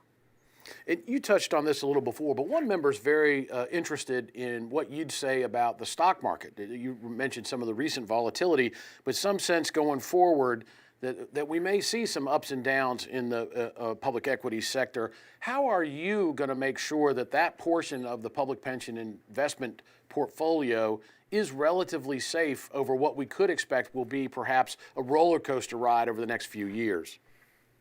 Well, we have about $50 billion of the $108 billion that's internally managed. And so anytime I say something good about the investments, I'm standing on the shoulders of those investment management professionals and also previous treasurers. So what I can say about that is that if you look at CEM benchmarking, by the way, CEM benchmarking issued a report earlier this year that showed that your pension plan that you're participating in, this is the peer group right here. The pension plan that you're participating in is one of the most efficiently operated pension plans in the United States. And this is the same benchmarking group that the previous treasurer had also. So we're very proud of the fact that we're running the plan very efficiently. But as you said earlier, the volatility is unbelievable, and the whipsawing is unbelievable. And my point of saying that as I answer your question is this: if you look at some other work that CEM benchmarking has done for us, it will show that we are in the 95th percentile in terms of our risk, which is great. And we're in a great percentile as far as our return. Very rarely do you see a pool of money this large that is conservatively managed and has good returns and is not swinging for the fences like the Federal Reserve has admonished all of us against doing. Because the reason why this pension plan has not earned its assumed rate of return for 22 years is very simple. When Treasurer Bowles was the treasurer, interest rates were at 10%. When you only had to earn 7, it's easy to be the treasurer of North Carolina. It's easy to pay COLAs. But as you know, Treasury bonds are yielding 1 to 2%. As you also know, people are retiring earlier than ever before. This plan was never designed for that. It's a blessing that people can retire earlier. But more importantly, the life expectancies has increased. You know, when I was in high school, Joe, in the late 70s, there were 300 people getting a pension check off this plan over the age of 90. Last month, it was 7,400 people over the age of 90. So interest rates fell. People retired earlier than before, and people are living longer than before. That means that the amount of money leaving the plan every year continues to go up, and therefore there's less money there to invest to give you the investment gains to keep it better funded. One of the questions a member had was about transparency and how you as treasurer would assure that there's full and conspicuous reporting on issues of cost and expense, not only in the state health plan, but also within the retirement system. Well, I'm very pleased to report that in addition to the State Employees Association endorsement, the North Carolina Troopers Association endorsement, the Police Benevolent Association endorsement, the Fraternal Order of Police endorsement, as well as the Professional Firefighters and Paramedics Association North Carolina. In addition to all those statewide endorsements for me to be continuous the keeper of the public purse, the Charlotte Observer and the News Observer came out and endorsed me yesterday. And Joe, to your point, the thing they highlighted is the amount of transparency that I've brought to this office over the last 4 years. As these billboards that you go across North Carolina say, because it's your money. This money does not belong to big Wall Street. This money does not belong to big healthcare conglomerates. This health money does not belong to big pharmaceutical drug companies. This money belongs to those that teach, those that protect, and those that serve. And we don't let any of those individuals get between you and your money. Real quick, one final question in bullet point form. List your top 3 legislative priorities, should you be reelected. The top things that you want to get accomplished with the General Assembly in 2021.